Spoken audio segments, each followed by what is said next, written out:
Bismillahirrahmanirrahim.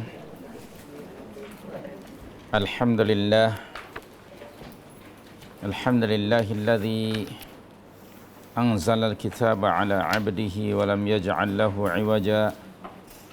Wassalatu wassalamu ala rasulihil mustafa wa ala alihi wa sahbihi wa man iqtada thumma amma ba'du. Kita masih lagi di surah yang keempat ya. Dan pagi hari ini ayat 82 ya. Itu qaluhu ta'ala, a'udzubillahi minasyaitonir rajim. Afala yatadabbarunal Qur'an walau kana min 'indi ghairillah lawajadu fihi ikhtilafan katsira. Maka apakah mereka tidak memperhatikan Al-Quran?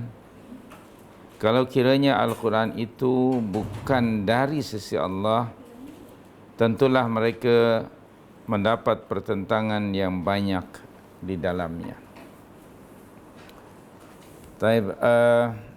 Hamzah dalam kalimah atau pada kalimah afala, hamzah di sini taubih, untuk apa? Untuk menyelar, to condemn orang-orang yang tidak percaya kepada Al-Quran sebagai kalam Allah yang diwahyukan kepada Rasul sallallahu alaihi wasallam. Allah Subhanahu wa taala menyatakan afala yatadabbarun. So kalimah tadabbur mengisyaratkan adanya aktiviti akal untuk memikirkan seluruh perintah yang datang berdasarkan bukti. Jadi tadabbur sama dengan tafakkur, sama dengan tazakkur, sama dengan ta'allum. Ada di dalam Al-Quran atau ayat umpamanya afala yatafakkarun, afala yatazakkarun, afala ya'qilun, afala ya'lamun. Itu semuanya mengisyaratkan atau menunjukkan adanya aktiviti akal ya, untuk memikirkan seluruh perintah yang datang dari Allah berdasarkan bukti. Jadi pada ayat yang mulia ini juga tersirat adanya perintah Allah Subhanahu wa taala untuk mentadabbur Al-Quran, untuk memikirkan, memahami, menyelidiki, memperhatikan makna-makna ayat-ayat Al-Quranul Karim yang di dalamnya ada ayat-ayat muhkamat. Yang di dalam ayat muhkamat itu ada perintah dan juga ada larangan. Surah 3 ayat 7 surah kita baca sebelum ini. Surah Ali Imran ayat 7 itu. Okey.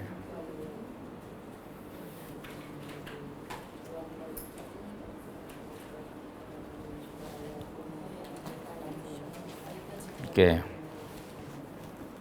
Dalam Al-Quran ada minhu ayatun muhkamat hunna ummul kitab wa ukharu mutasyabihat.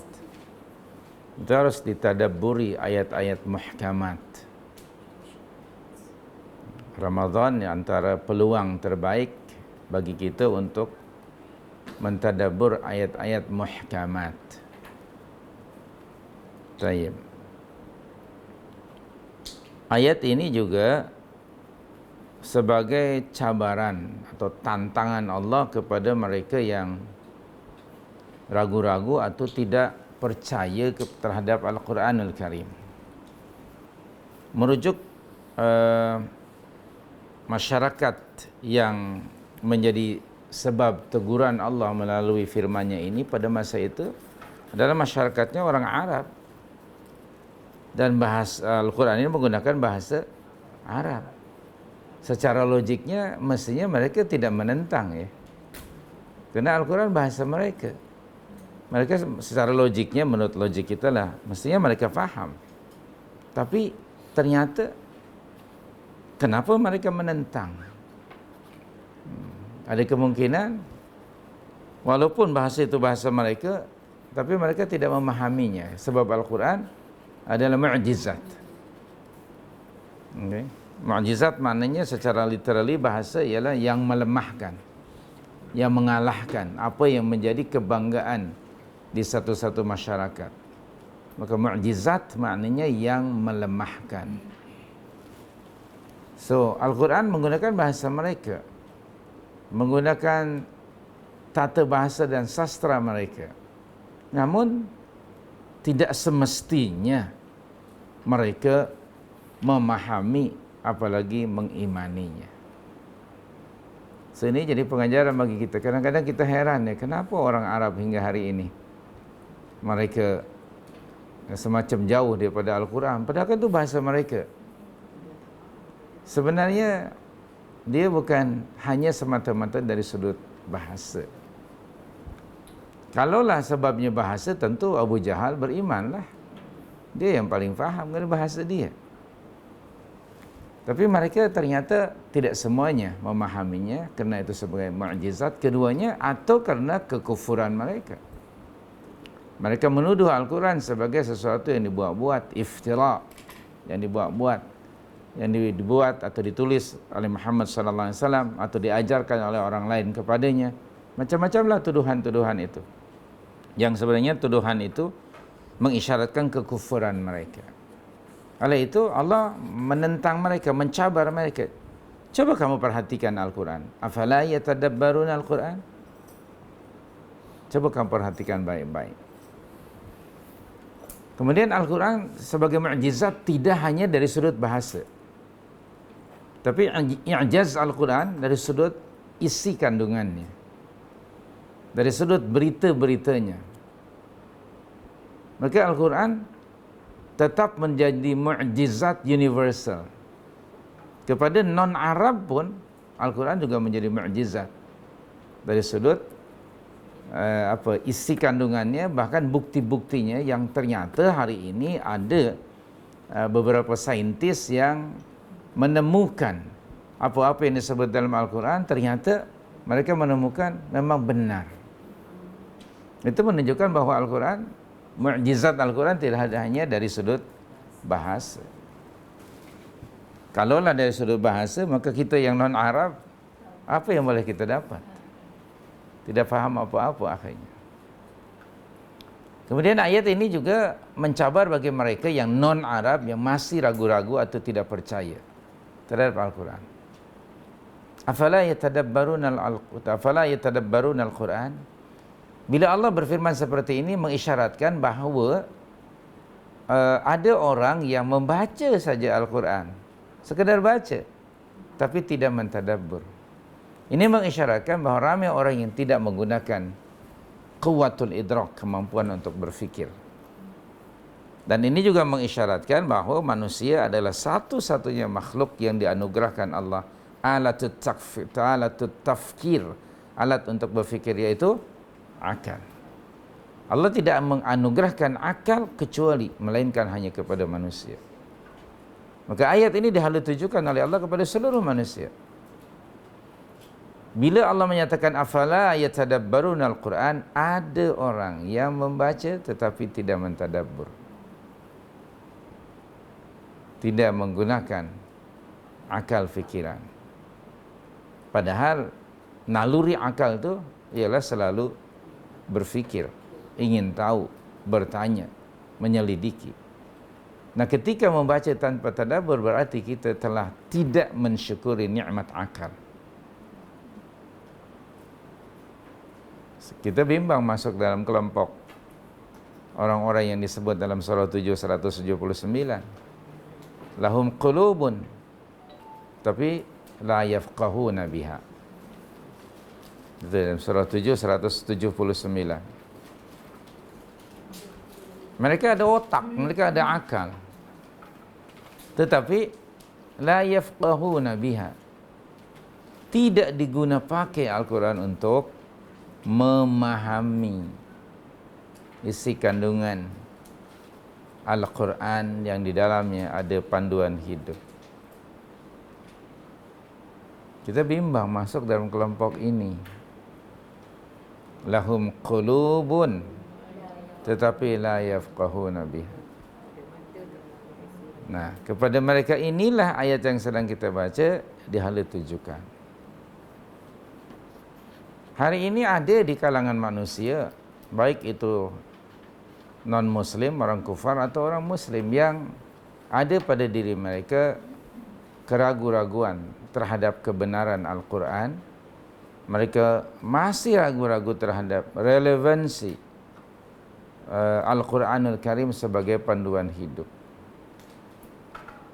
Di negara kita juga ada orang-orang yang masih doubtful, ya, ragu terhadap Al-Quran.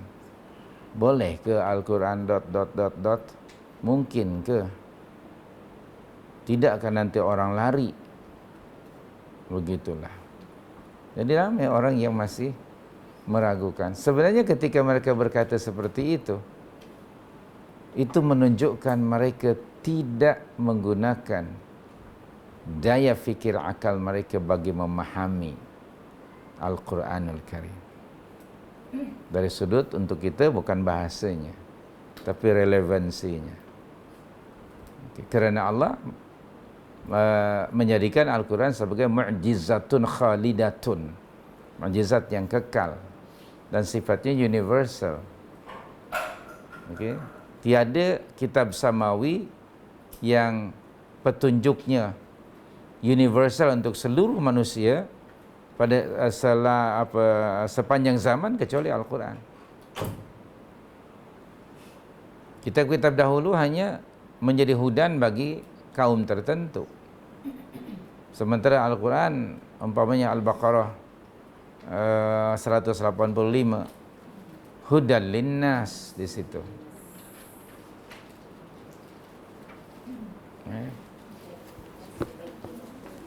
Kemudian surah 34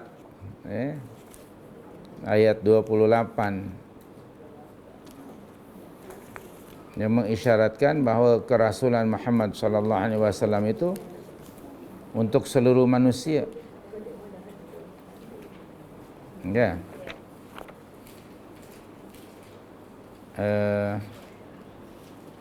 Al-Quran ini untuk penduduk Ummul Qura wa man haulaha, penduduk Makkah dan sekitarnya. Yang maksud sekitarnya ialah seluruh dunia. So,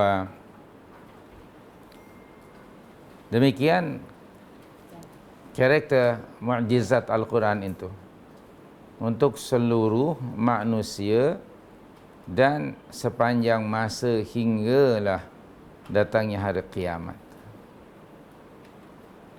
So, kepada mereka yang masih ragu-ragu terhadap kebenaran Al-Quranul Karim, maka coba lakukan tadabbur. Tidak hanya sekedar dibaca. Baca dan berusaha menggunakan akal bagi memikirkan, memperhatikan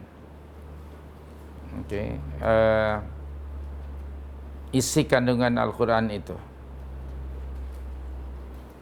Dan khususnya dalam hal beragama, dalam perkara agama, tidak boleh seseorang itu mengikuti orang lain tanpa tidak boleh taqlidul a'ma, tidak boleh mengikut secara membuta tuli. Teguran Allah kepada musyrikin Arab pada masa itu antara lain melalui Al-Baqarah 170.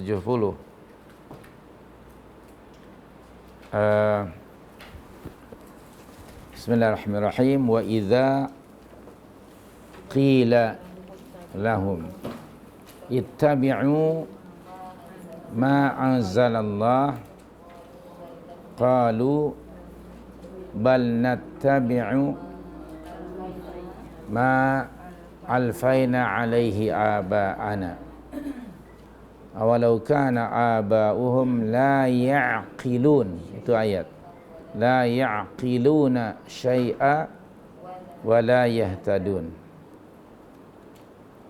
Pada ayat lain Al-Maidah 104, Al-Maidah 104, Bismillahirrahmanirrahim. Wa idza qila lahum ta'alu ila ma anzalallah wa ila rasul qalu hasbuna ma wajadna alaihi aba'ana awalau kana aba'uhum la ya'lamuna syai'a wa la yahtadun. Tadi di sana la ya'qilun, di sini la ya'lamun. Kedua ayat ini menunjukkan bahawa mereka tidak menggunakan akal mereka. Ayat ini sebagai menafikan kemampuan untuk memikirkan sesuatu. Mereka hanya ikut pada tradisi yang mereka dapati dari datuk nenek moyang mereka. Allah menyebut la ya'qilun dan la ya'lamun. Orang tua mereka yang mereka ikuti itu la ya'qilun, la ya'qiluna syai'a wa la yahtadun. Pada surah 5 tadi la ya'lamuna syai'a wa la yahtadun. Nah, generasi anaknya mengikut pula apa yang mereka dapati dari bapa mereka. Bapa mereka mengikuti datuk mereka, yang sifatnya hanya mengikut tanpa dalil, tanpa bukti. Itu disebut taqlid. Ya, taqlid al-a'ma, mengikut secara membuta tuli. Jadi mengisyaratkan bahawa mereka tidak menggunakan akal fikiran untuk memikirkan, mentadabbur, mengkaji, memperhatikan Al-Quran yang disampaikan Rasul sallallahu alaihi wasallam kepada mereka.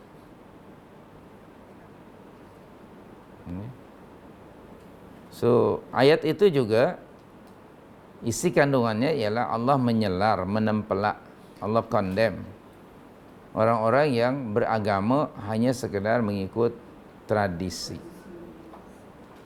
Jadi kesimpulannya semua orang yang tidak menggunakan akal fikiran memang dicerca, dicela oleh Allah. Tidak heran kalau kemudian mereka disamakan dengan binatang. Pada binatang yang memang tidak berfikir. Jadi kalau manusia yang diberi alat untuk berfikir malah tidak menggunakan alat itu, maka mereka dengan hewan itu sama. Ulaika kal an'am, bahkan bal adallu. Na'udzubillah. Itu satu cercaan, celaan dari Allah. Physically saja yang berbeza dengan hewan, tetapi cara hidupnya sama. Hewan akan mengikut environment ataupun orang tuanya. Jadi anak kambing bila dilahirkan ya akan jadi kambing, dan dia akan mengikut pada environment perkambingannya itu. Okey. Jadi semuanya serba kambing. Manusia tidak. Jadi kalau ada manusia macam itu, dicela oleh Allah Subhanahu wa taala. Berarti ia tidak bersyukur kepada Allah yang menganugerahkan akal fikiran. Allah itu telah memilih manusia sebagai makhluk yang diberi oleh Allah berbagai kelebihan. Wa faddalnahum ala katsirin mimman khalaqna tafdila.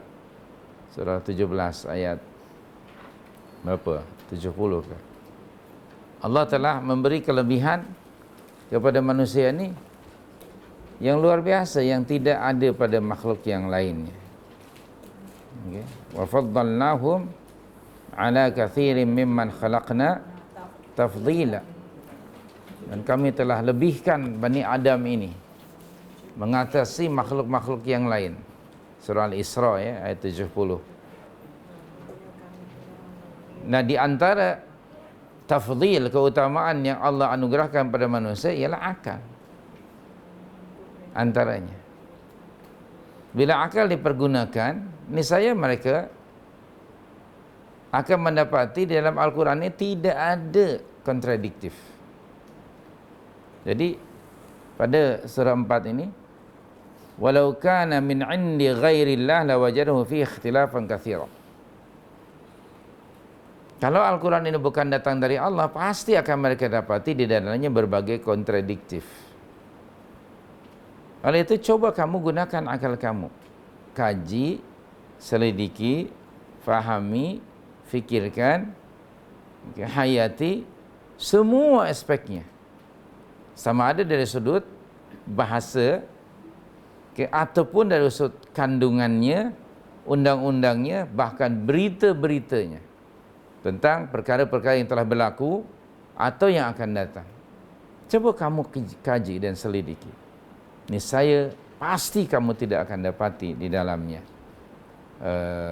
perkara-perkara yang saling bertentangan antara satu dengan yang lainnya. So, melalui ayat ini Allah mengajak orang yang mendengar seruan ayat ini, afala yatadabbaruna al-Quran. Allah mengajak semua orang yang mendengar seruan ayat ini, khususnya mereka yang mengingkari ajaran Allah, untuk mentadabbur Al-Quran. Mereka yang mengatakan seperti yang tadi saya sebutkan umpamanya lah, bolehkah Al-Quran dilaksanakan di zaman moden ini? Kalaulah di satu-satu tempat atau negara rakyatnya itu satu bangsa, maka mudahlah kita melaksanakan Al-Quran. Tapi di ketika satu tempat rakyatnya multi apa? Multiracial, multi-religion, apa boleh? Nah, kepada mereka ini ayat ini ditujukan. Afala yatadabbaruna al-Quran. Apakah mereka tidak mentadabbur? Sebenarnya ketika cakap macam itu, mereka tidak mentadabbur. Sekarang dicabar oleh Allah. Ayo kamu tadabbur. Sebab cakap mereka bukan berdasarkan pada bukti, kecuali emosional. Kalau benar-benar mentadabbur, niscaya mereka tidak akan mengeluarkan perkataan itu. Al-Quran akan sesuai. Mulaimun likulli zaman wa makan.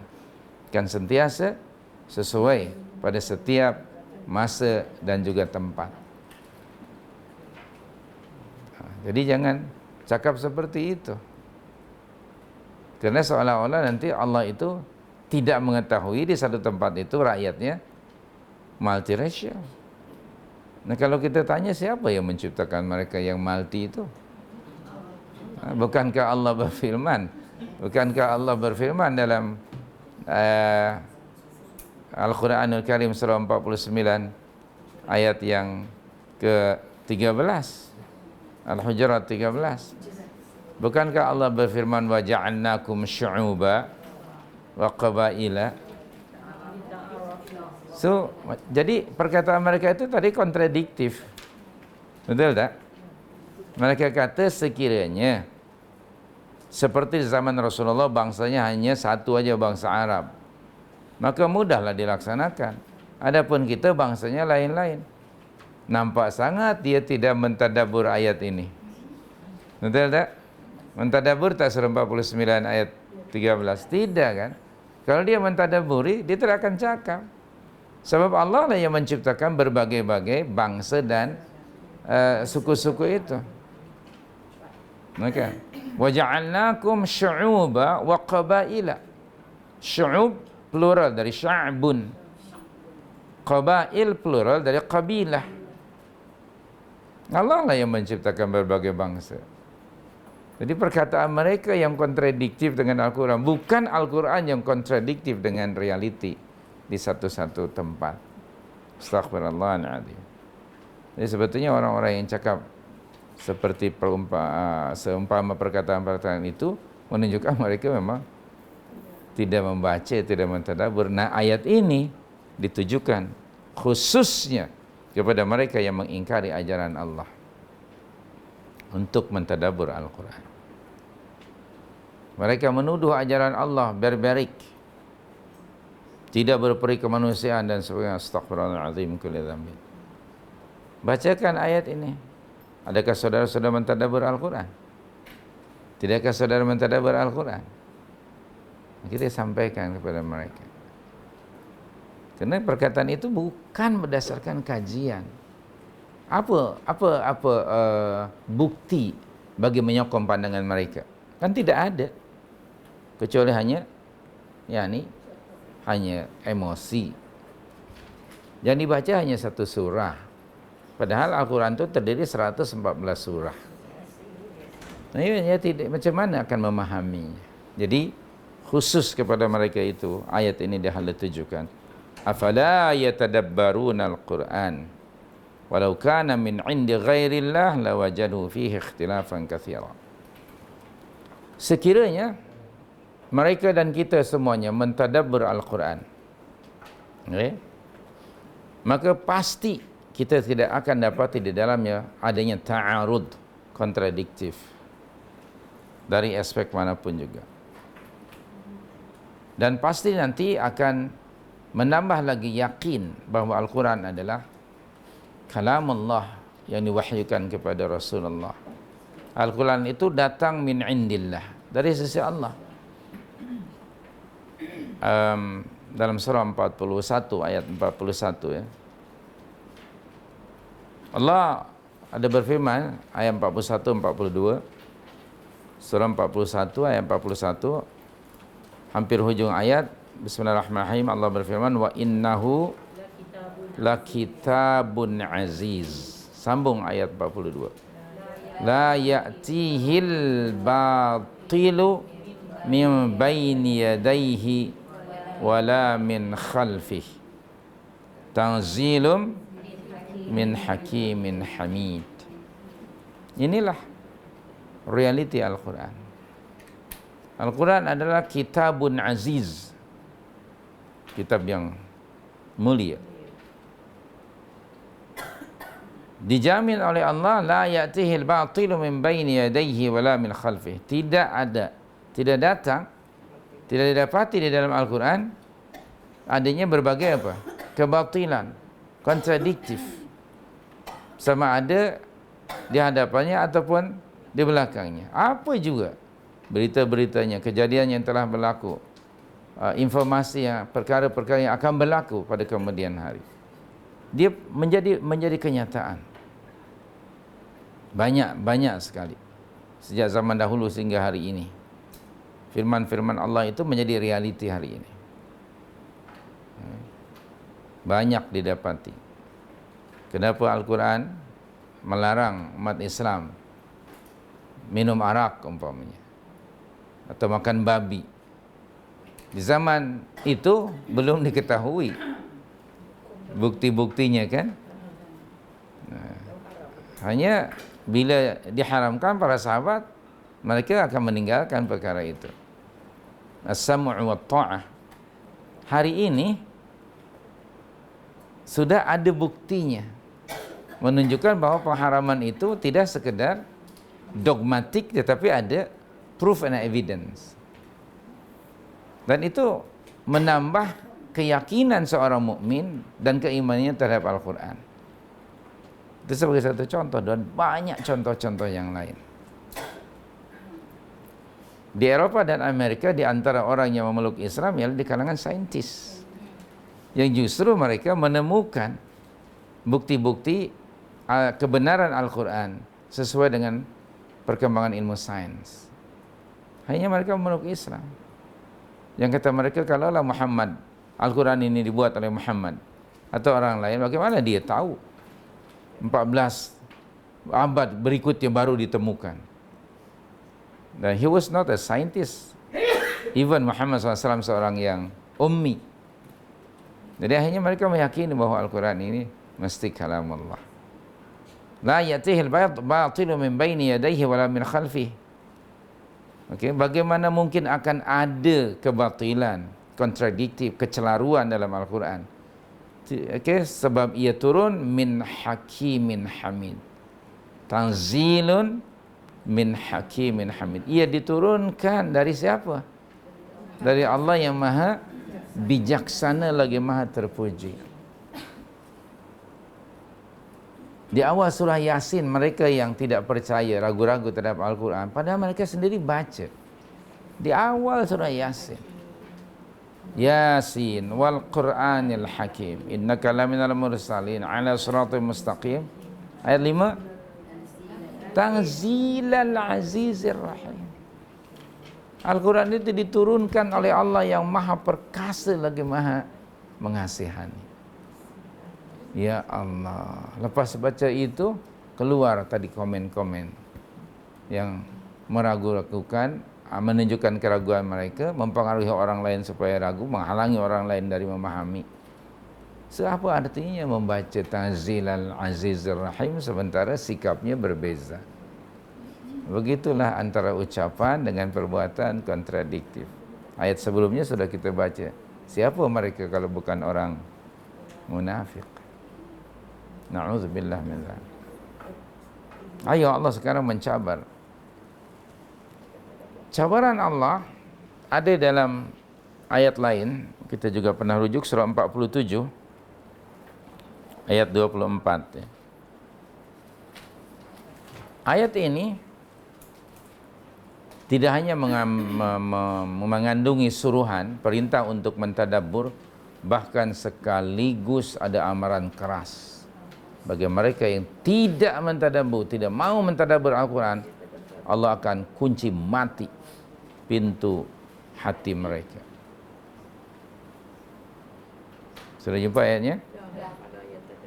Bismillahirrahmanirrahim. Afala yatadabbaruna al-Quran am ala qulubin aqfaluha.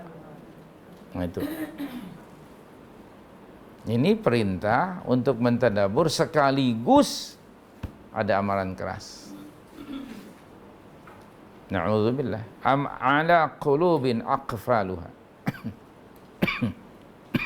Aqfal jamak dari quflun.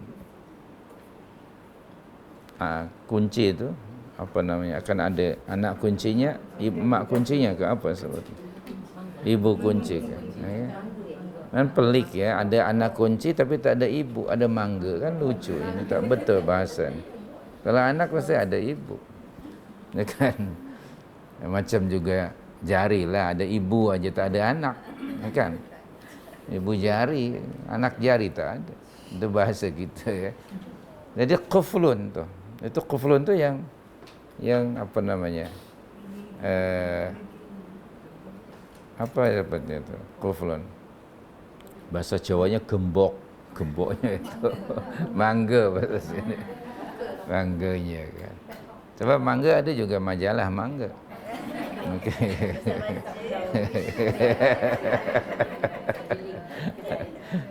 Nampak aja. Itu quflun aqfaluha. Am ala qulubin aqfaluha. Okay.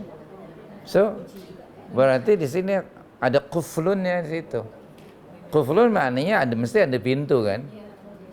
Jadi dalam hati ini ada pintu untuk nur tu masuk ke situ. Hidayah, taufik masuk dalam hati. Kalau Allah sudah kunci, khatamallahu ala qulubi. Kalau sudah dikhatam, kunci mati. Tidak akan ada sesiapa yang dapat membukanya. Okey? Tidak akan ada seorang pun. Surah 45-23 selalu kita baca. Kalau Allah sudah menyesatkan seseorang, faman yahdihi min ba'dillah. Ada ke orang yang boleh memberinya hidayah pada dia? No more. Okay? Khatamallahu ala qulubihim. Okay. Afara'aita man ittakhadha ilahahu hawahu wa adallahu Allahu ala ilmin wa khatama ala apa? Ala sam'ihi wa qalbihi wa ja'ala ala basarihi ghishawa faman yahdihi min ba'dillah. Na'udzubillah, orang yang kufar seperti itu. Innal ladzina kafaru sawa'un 'alaihim a anzartahum am lam tunzirhum la yu'minun. Kenapa? Khatamallahu ala qulubihim wa ala sam'ihim wa ala absarihim ghishawa. Na'udzubillah min dzalik. Nah, akankah tadi surah Al-Baqarah ya, ayat yang ke-6 dan 7. Akankah na'udzubillah seseorang itu sampai ke peringkat nanti Allah akan kunci mati hatinya. So, sebelum Allah mengunci hati, mari kita mentadabbur Al-Quran. Dan kita berada pada syahrul Quran. Kita berada pada syahrul Quran. Okey, pada bulan Al-Quran yang ini Ramadan, mari kita tadabbur. Okey. Kalau na'udzubillah sekiranya hati sudah dikunci mati, hati itu mati. Keras, qasat qulubuhum. Dialah asyaddu minal hijarah. Lebih keras daripada batu. Dia tidak akan masuk apapun juga dalam hatinya. Seruan, nasihat, pengajaran, petunjuk tidak akan masuk. Na'udzubillah.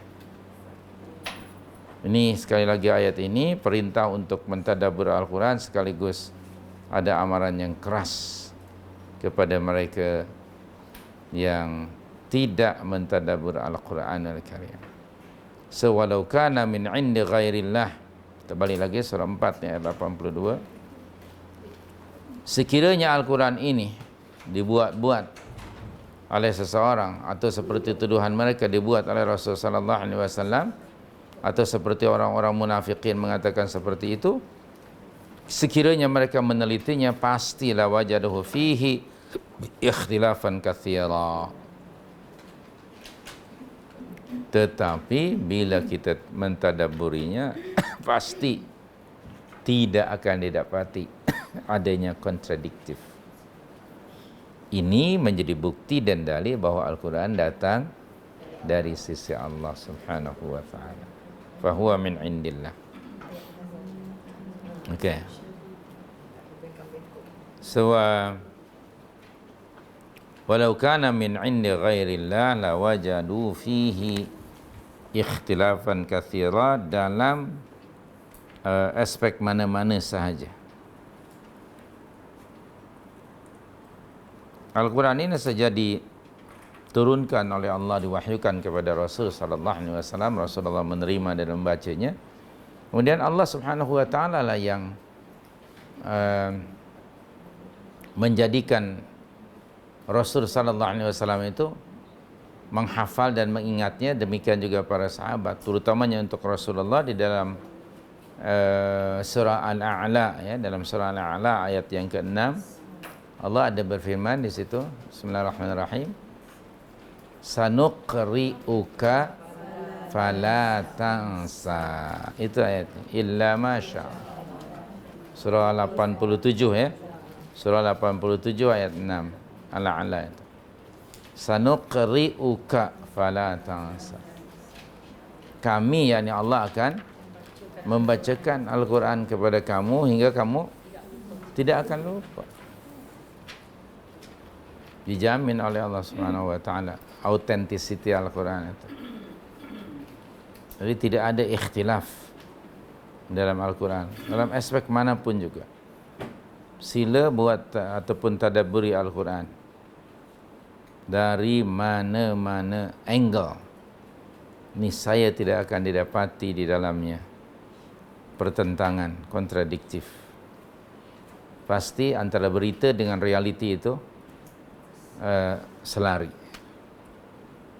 Walaupun beritanya mungkin 14 abad yang lalu, hari ini yang berlaku. Secara logik, manusia di zaman kita semestinya lebih beriman kepada Al-Quran dibandingkan dengan generasi awal. Generasi awal mungkin hanya dari sudut bahasa.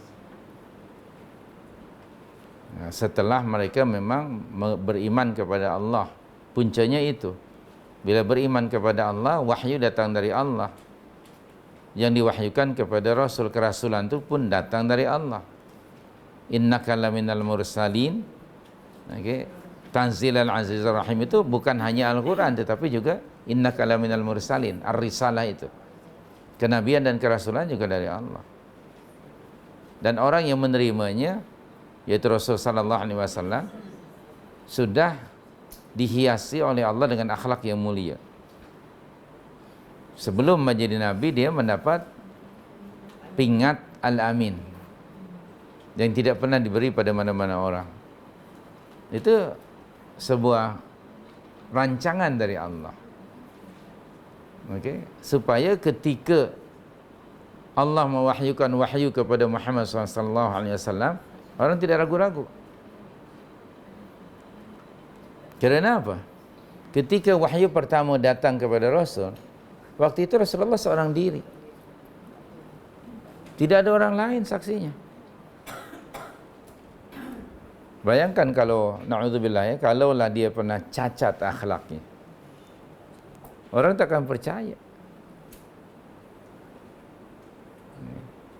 Tetapi kerana dia sudah ada akhlak yang mulia, iaitu orang yang tidak pernah dusta,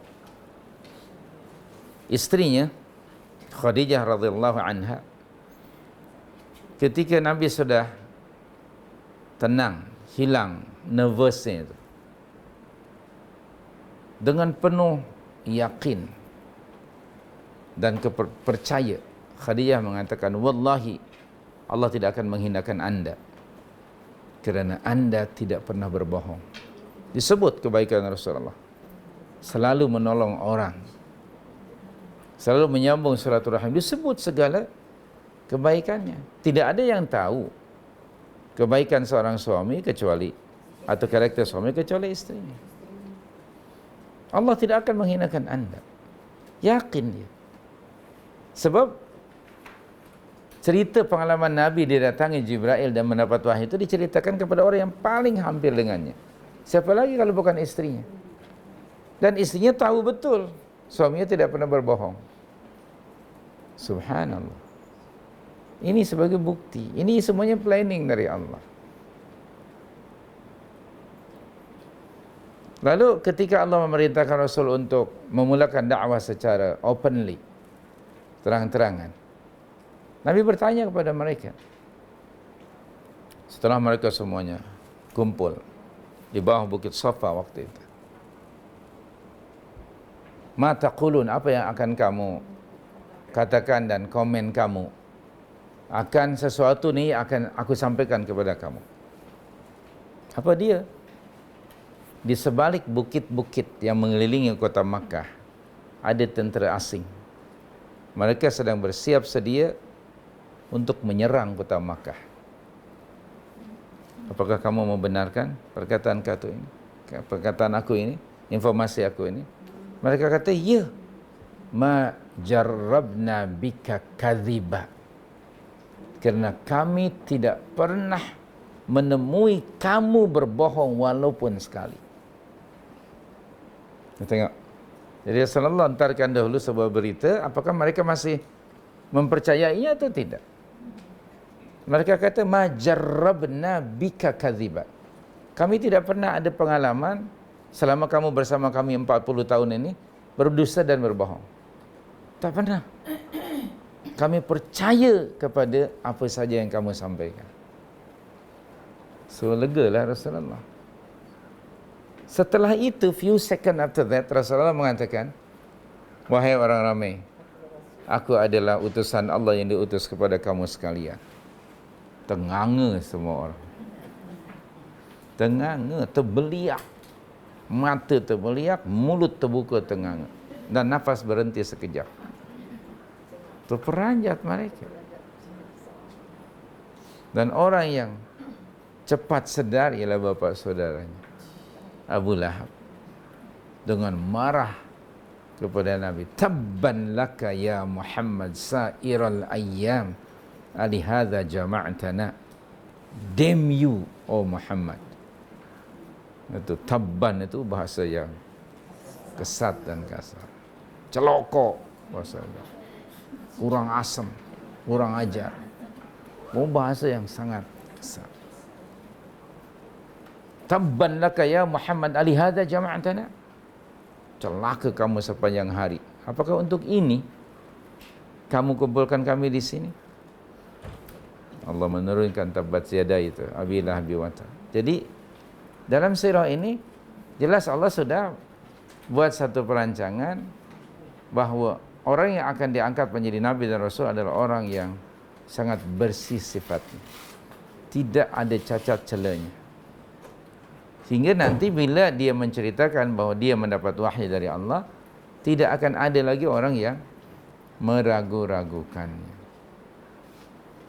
Tetapi yang namanya manusia akan ada saja yang meragukan.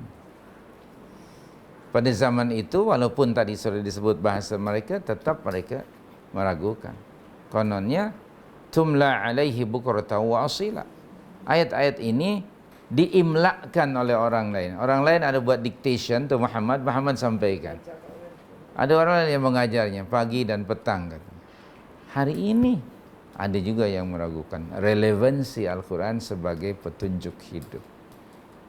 Hingga tadi keluarlah perkataan-perkataan seperti itu. Dulu yang meragukan itu orang musyrikin. Hari ini orang yang baca Tanzilal Azizir Rahim, Tanzilal Azizir Rahim.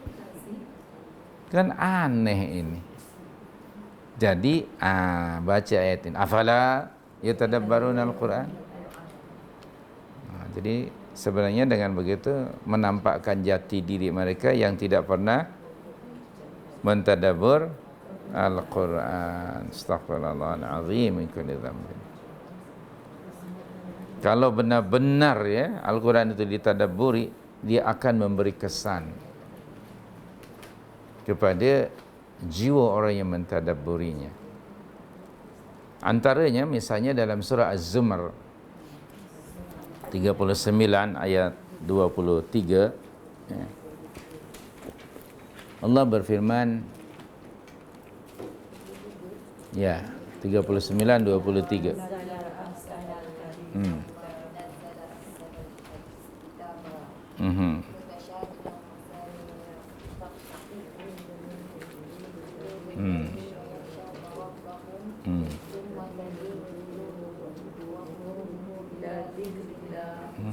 Zalika hudallah yahdi bihi man yasha.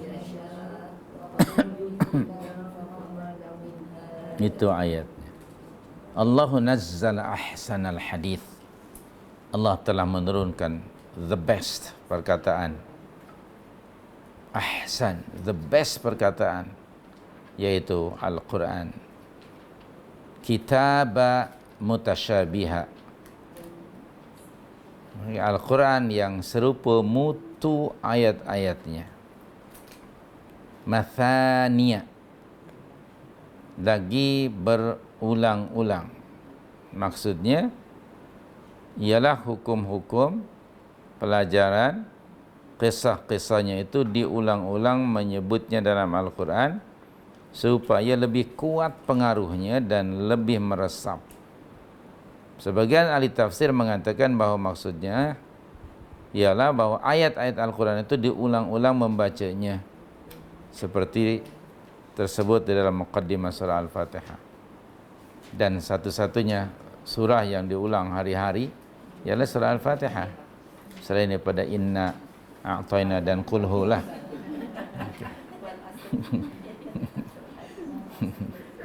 Allahu Akbar. Dari dulu tahu aja, dari bujang sampai jadi opa.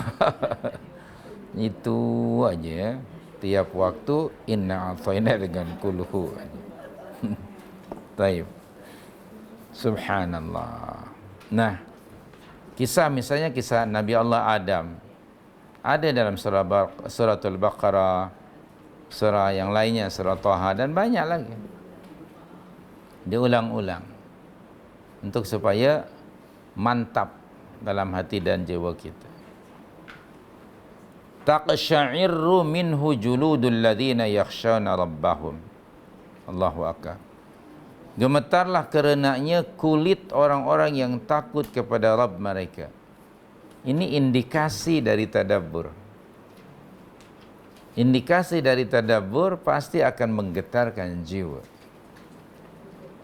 Jadi kalau kita nak mengukur diri, mengetahui apakah kita mentadabbur atau tidak, berinteraksi atau tidak, memikirkan akibatnya atau tidak dari ayat yang dibaca, antaranya itu. Tepuk dada, coba tanya hati iman. Kalau menggeletar, ketakutan hingga nanti nampak keluar bercucuran air mata, itu menunjukkan dia sedang mentadabbur.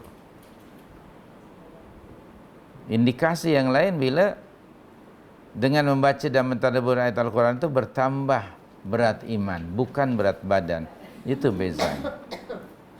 Surah 8 ayat 2 Anda sudah hafal. Okay. Wa idza tuliyat alaihim ayatuhu zadathum iman.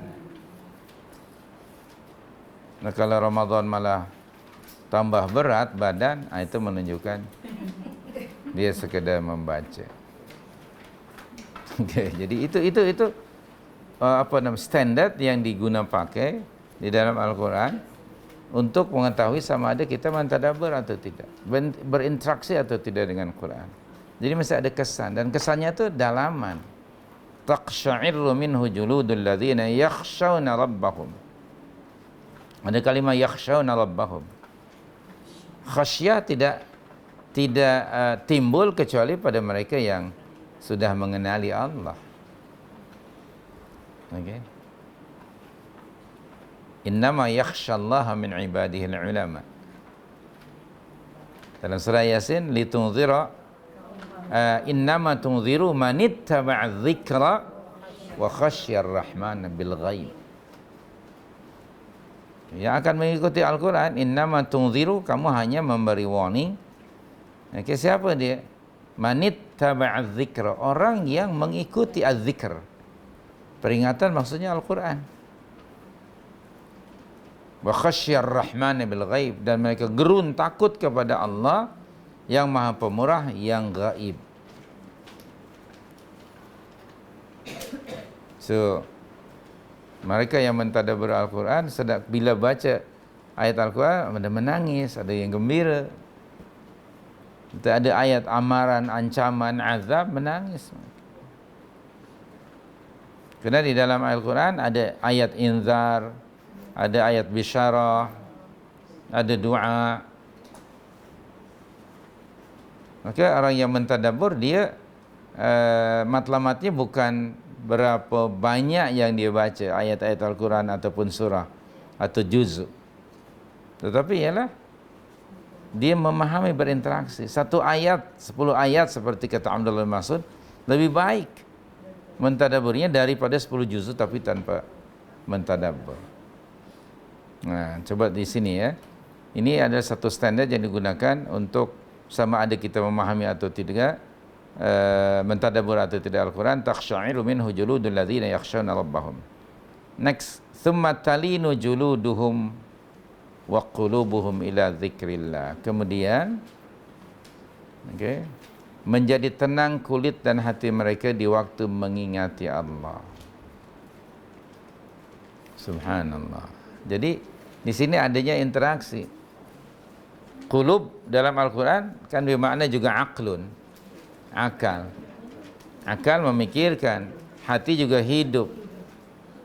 Maka natijah dari ta'aqqul, tadabbur, meresap di dalam hati, timbul tadi khasyah. Lalu akhirnya menjadi tenang. Kenapa?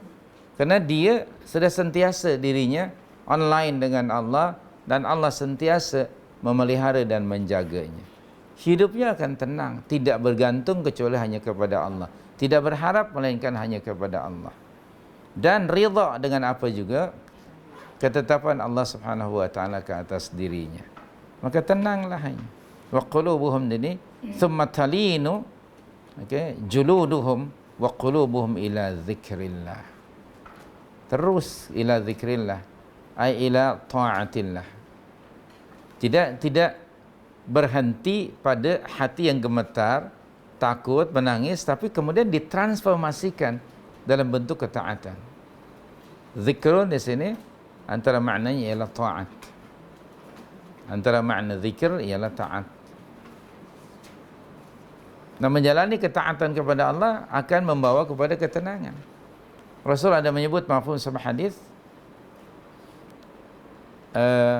al-birru, righteousness tu, kalau kamu melakukan al-birru, maka dia membawa kepada apa? Ketenangan hati. Berbeza dengan dosa. Kalau dosa, dia akan membuat kamu gelisah. Tapi kalau buat al-birru, kamu tenang. Seorang orang yang dekat dengan Allah, hidupnya relax saja. Dia tidak ada tension, tidak ada tekanan. Saudara dari dulu macam itu, steady aja darahnya kan. Tidak apa. Tidak naik gitu. Subhanallah. Relax saja. Ada GST, tak ada GST, tenang aja. Allahu Akbar ya. Relax sajalah ya. Semua ya ditentukan oleh Allah ya. Baik. Selanjutnya, dzalika hudallahi yahdi bihi may yasha. Allahu Akbar ya. Dan itulah hidayah Allah. Dengan kitab itu, dia yakni Allah menunjuki, memberi hidayah sesiapa yang dikehendakinya. Ya Allah, jadikanlah kami termasuk orang-orang yang Engkau kehendaki untuk mendapat taufik-Mu. Amin. Amin. Siapa yang dikehendaki oleh Allah untuk mendapat hidayahnya? Orang yang mentadabbur. Kerana Al-Quran itu sendiri disebut hudan. Bukan? Namun yang akan mengikuti petunjuk Al-Quran hanya al-muttaqun.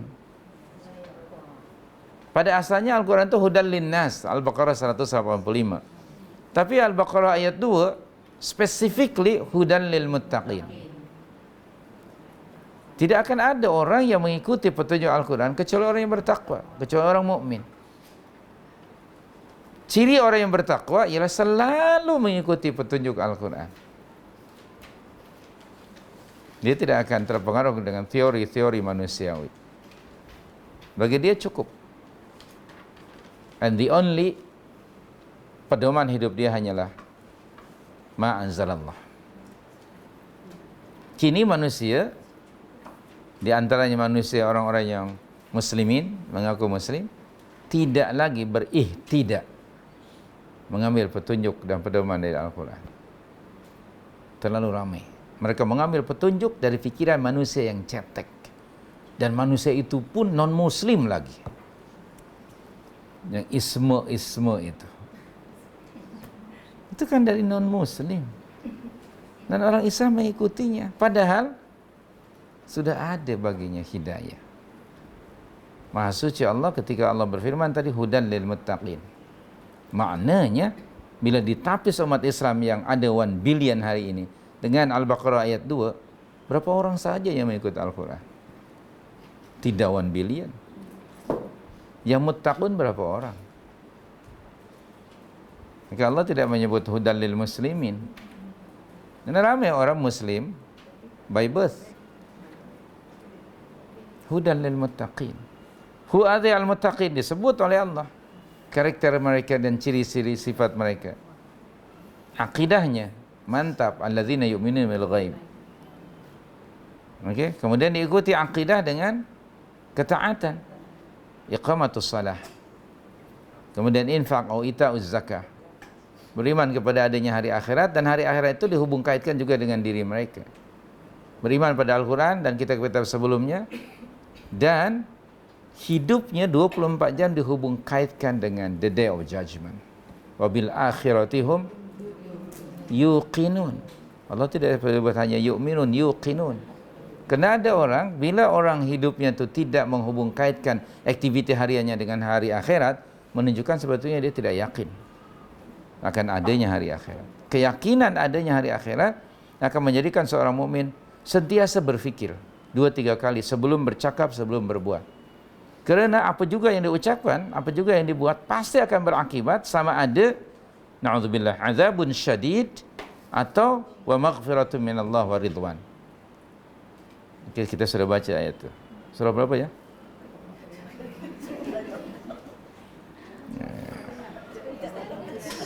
Okey. Wa fil akhirati azabun syadid wa maghfiratun minallahi wa ridwan. Okay, rasanya pernah baca ya, atau pernah dengar? Okey, Al-Hadid 20. Al-Hadid 20. Jadi kita sebagai mukmin, sebagai orang yang bertakwa, astagfirullahalazim, semoga Allah selalu mentaufikkan kita. Sebelum bercakap berbuat ni, please relate with the day of judgment. Kenapa? Kerana semua ini akan berakibat either azabun syadid atau wa maghfiratun minallah wa ridwan. Astagfirullahalazim. Dia tidak keluar dari situ. 57:20. Di tengah-tengah ayat. Wa fil akhirati. Jadi end, okay, daripada ending tu. Ending daripada penghujung kehidupan itu, apapun yang kita buat, apapun yang kita ucapkan, itu akan berakibat endingnya di situ. Sama ada azabun syadid wal a'yadzu billah atau wa maghfiratun minallah wa ridwan. Semoga Allah memberi keampunan kepada kita dan ridha kepada kita. Itu fikirkan. Nah, ketika kita mendapati diri kita atau umat Islam hidup hariannya tidak dihubungkan dengan adanya hari akhirat, Anda melihat sikap karakter orang Muslim hari ini.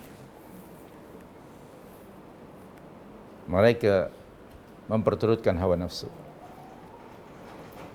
Yang istilah hari ini adalah ISA, ikut suka aku. Rasulullah sudah mengingatkan pada kita, salah satu di antara tanda-tanda akhir zaman ialah hawa muttaba', hawa nafsu yang diperturutkan. Dan sekarang namanya, selain pada ISA, ada namanya hak asasi manusia. Atas nama human right, orang nak melakukan apa saja. Bahkan ada yang lebih berani bila diingatkan akan adanya the day of judgment, dia kata, biar saja, aku akan hadapi. Lebih lagi berani, you do, I tanggungjawab depan Allah. Astaga, hebat kan? Yang punya diri sendiri pun belum tentu terbawa. Dia bagi tahu pada membernya, you buatlah, biar I tanggungjawab di depan Allah. Wow. Luar biasa ini orang. Okay. Na'udzubillah min dzalik. Jahilnya murakkab. Ya Rabbi Karim. Inilah di akhir zaman. Maka itu Allah Maha Suci ketika berfirman Al-Quran, hudal lil muttaqin. Hanya bagi orang yang bertakwa. Jadi ditapis sikit saja. Okey, wa qalil, sedikit saja yang benar-benar berihtidak. Kita bukan tidak pernah membaca surah Yunus 57. Tapi masalahnya, walaupun Allah sebut Al-Quran itu sebagai mau'izah, pengajaran dan nasihat yang bermanfaat, sejauh mana kita mengambil mau'izah dari Al-Quran? Al-Quran disifati juga sebagai syifa. Kita dalam hidup ni perlu pengajaran, peringatan, nasihat, sangat perlu, diperlukan itu. Sebab manusia sifatnya lalai. Yang orang yang lalai mesti diingatkan. Maka Al-Quran disebutlah mau'izah. Jangan cari nasihat, pengajaran selain daripada Al-Quran. Hari ini ramai manusia yang mencari pengajaran di luar Al-Quran. Kedua, Allah mensifati Al-Quran sebagai syifa. Ini mengisyaratkan pada jiwa manusia ada penyakit, apalagi di akhir zaman. Bukan penyakit luaran, bukan fisikal, tapi hati dan jiwa. Hari ini manusia gelisah, hari ini manusia depressed, macam-macam penyakit. Allah sudah menurunkan Al-Quran sebagai syifa lima fis sudur. Masalahnya, sejauh manakah manusia dan orang muslim khususnya beristishfa, mengambil syifa dari Al-Quran. Syifa lima fis sudur. Okey. Ketiga, Al-Quran disifati sebagai apa dalam ayat itu? Sebagai mau'izah, syifa lima fis sudur, kemudian wahudan. Sejauh mana orang berihtidak, mengambil hidayah. Nah, nyatanya orang sekarang mengambil hidayah, petunjuk dari orang lain, dari manusia. Okey, sebagaimana yang saya sudah sebutkan, okey, yang seorang ibu minta anaknya untuk pinjam mancis kepada jirannya. Si ibu hendak masak, tidak ada mancis habis, disuruh anaknya untuk pinjam ke jiran. Kata anaknya, mak masih gelap lah hari ini, pas subuh kan. Maknya katakan di depan tu ada obor, pakailah obor pinjam, pergi ke rumah jiran, pinjam mancis. Bodohnya kampung kan.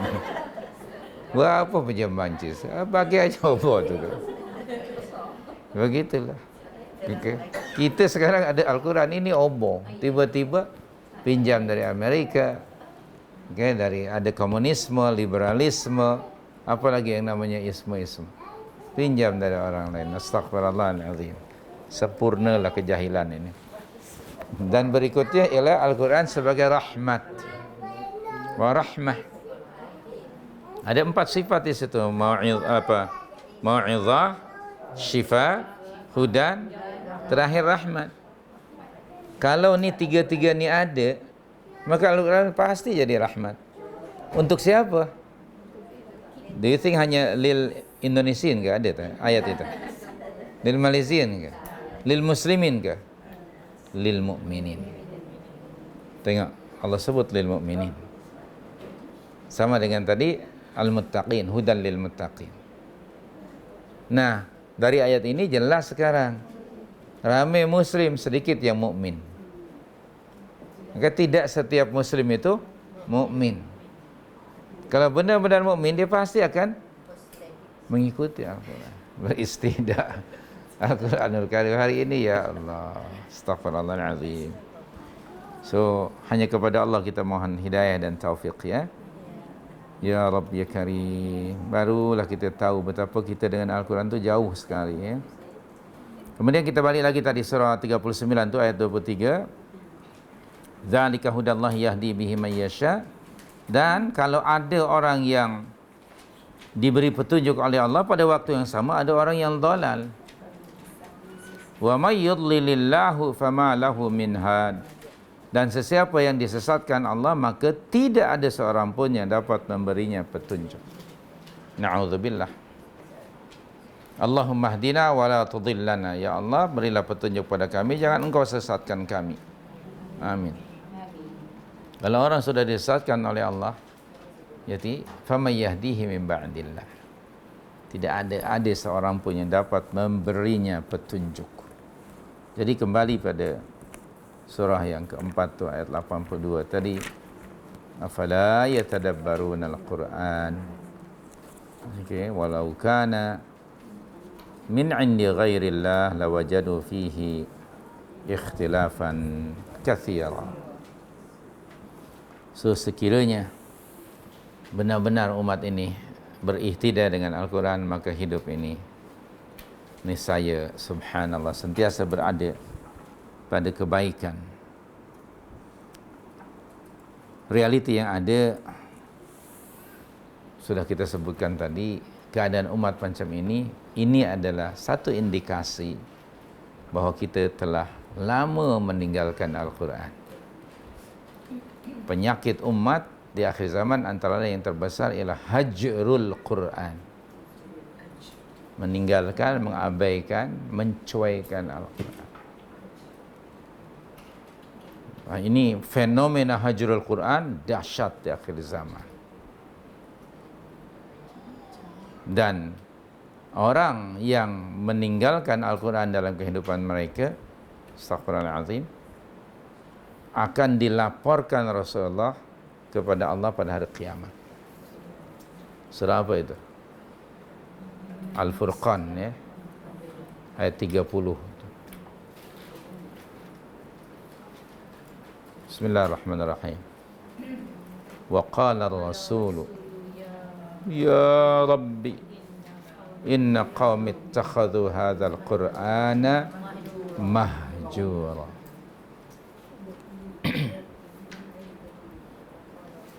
Ini. Dan Rasulullah pasti akan buat laporan di hadapan Allah. Ya Allah, sesungguhnya kaumku, umatku telah meninggalkan Al-Quran, mengabaikan Al-Quran, mencuaikan Al-Quran. Astagfirullahaladzim. Ramai yang macam ini. Termasuk hajrul Quran, tidak membacanya. Membaca tidak mentadabbur. Tadabbur tidak mengikuti arahan mengamalkan. Mengamalkan tidak mengajarkan pada orang. Fenomena ini nampak di akhir zaman. Barangkali Allah lebih mengetahui, dan saya mohon ampun kepada Allah, sekiranya tidak ada bulan Ramadan, barangkali tidak ada orang yang membaca.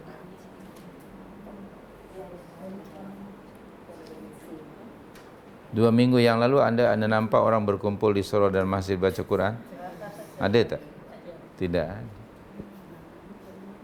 Nanti insya-Allah selepas habis Ramadan, anda perhatikan, ada lagi tak orang yang berkumpul di surau di masjid? Allahu Akbar. Lalu kita sering umrah dan ibadah haji. Antara amalan kita di sana, tak baca Quran, tak baca Quran, tapi baca Quran. Hari-hari baca Quran. Kenapa tidak dibawa kesannya itu semasa kita balik? Saya bimbang kita termasuk orang yang seasonal dan bergantung kepada environment. Kalau environmentnya Makkah dan Madinah, environment Al-Quran kan, masuk saja atau tidak masuk pun selalu ingat Al-Quran. Tapi bila balik, environment shopping mall pula. So, Allahu Akbar. Allahu Akbar. Ramai orang yang umrah every year. Okay, berpuluh-puluh ribu orang. Tapi mana kesannya? Allahumma salli ala Muhammad wa ala Muhammad. Ya, jadi orang yang hajrul Quran akan dilaporkan Rasul. Dan bila Rasulullah melaporkan, na'udzubillah min dzalik, itu tanda orang-orang itu adalah orang-orang yang celaka. Allah sudah menyebut dalam surah Taha 124, "Wa man a'rada 'an dzikri fa inna lahu ma'isyatan dhanka wa nahsyuruhu yawmal qiyamati a'ma." Qala rabbi lima hasyartani a'ma wa qad kuntu basira.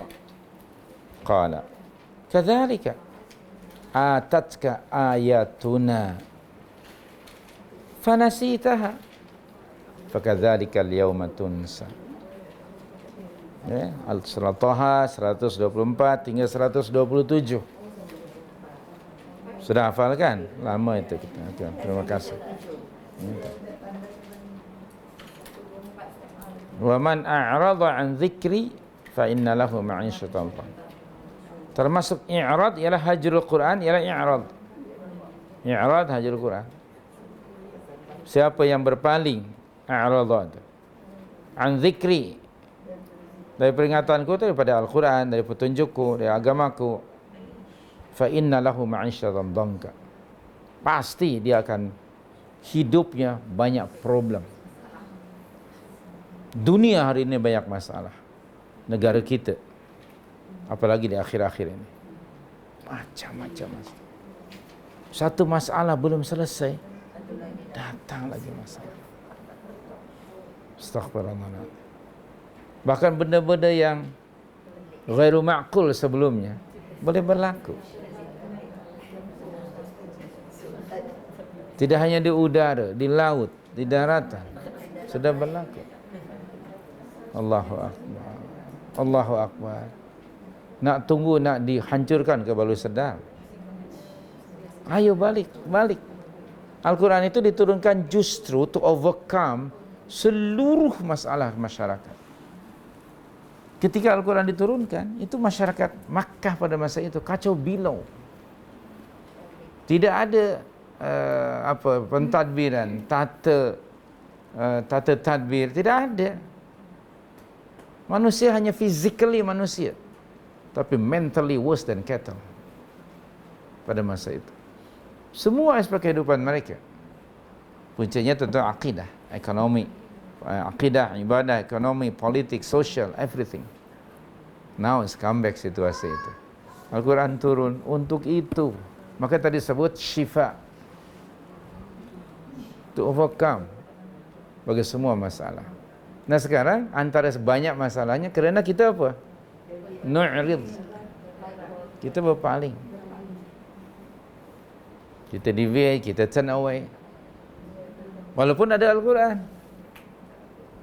Perhatikan, orang zaman jahiliyah, sebutnya pun jahiliyah, kacau bilau semua dan seluruh aspek kehidupan mereka, kemudian menjadi manusia yang terbaik because of Al-Quran. Al-Quran lah yang menyelesaikan masalah mereka. Dari manusia yang macam nomad, manusia yang tidak ada harga dirinya, seperti kata Umar, dulu kami adalah kaum yang azilla, hina sekali, lebih hina daripada hewan. Lalu faja'an al-Islam, datang Al-Quran. Maka Allah memuliakan kami dengan Al-Quran, dengan Islam. Sesiapa yang mencari kemuliaan di luar Islam, di luar Al-Quran, niscaya Allah akan hinakan dia. Aneh, orang dulu hina menjadi mulia kerana sebab Al-Quran, sekarang yang ada Al-Quran malah nak hina pula. Kan aneh sekarang hidup ini. Yes. Ya, na'udzubillah. Ayo kita balik. Jangan i'rad. Ada ma'isyatan dhanka. Allah menggunakan kalimat indefinite word. Bukan sempit tu economically, tidak. Bukan itu. Seluruh aspek kehidupan, physically and spiritually, materially dan juga din. Sekarang kita sedang mengalami ma'isyatan dhanka. Dan na'udzubillah, kalau mati dalam keadaan macam itu, nanti di akhirat, wa nahsyuruhu yaumal qiyamati a'ma. Kami akan kumpulkan dia dalam keadaan buta matanya. Lalu mereka berkata kepada Allah. Dia kata, "Ya Rabb, lima hasyartani a'ma wa qad kuntu basira." Kenapa engkau himpunkan kami sekarang ini dalam keadaan buta, padahal dulu saya melek, mata saya mendapat melihat. Lalu Allah menjawab, itulah balasan yang setimpal dengan kamu. Sikap kamu dahulu, kamu ada Al-Quran. Atatka ayatuna fanasita. Kamu dahulu punya Al-Quran, tapi kamu melupakan. Peringatan aku kamu lupakan. Petunjuk aku kamu lupakan. Syifa aku kamu lupakan. Maka tit for tat lah. Sikap kamu macam itu, maka hari ini, maka aku pun lupakan kamu.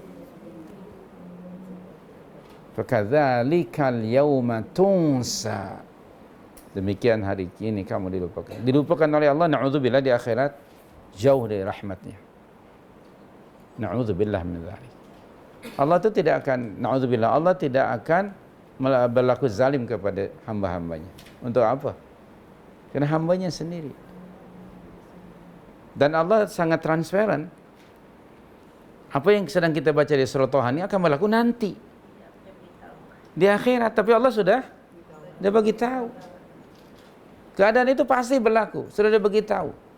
Agar nanti tidak akan ada seorang pun manusia yang dapat memberi hujjah di depan Allah. Saya tak tahu pun, tak akan mungkin. Jadi nanti setiap orang akan menyesali dirinya. Jangan sampai penyesalan yang tidak ada lagi masa untuk menebusnya. Mari kita masuk dalam kelompok orang yang mengikuti Al-Quran, bukan yang mengabaikan Al-Quran. Caranya ialah tadabburi Al-Quranul Karim. Niscaya kalau kita tadabbur dari semua aspeknya, hidup ini akan smooth biiznillah. Sentiasa Allah bersama kita. Innallaha ma'al ladzina taqaw wal ladzina hum muhsinun. Allah akan sentiasa bersama orang yang bertakwa dan selalu mengerjakan kebaikan dan kebajikan. Semoga Allah menjadikan kita salah seorang di antara mereka. Terima kasih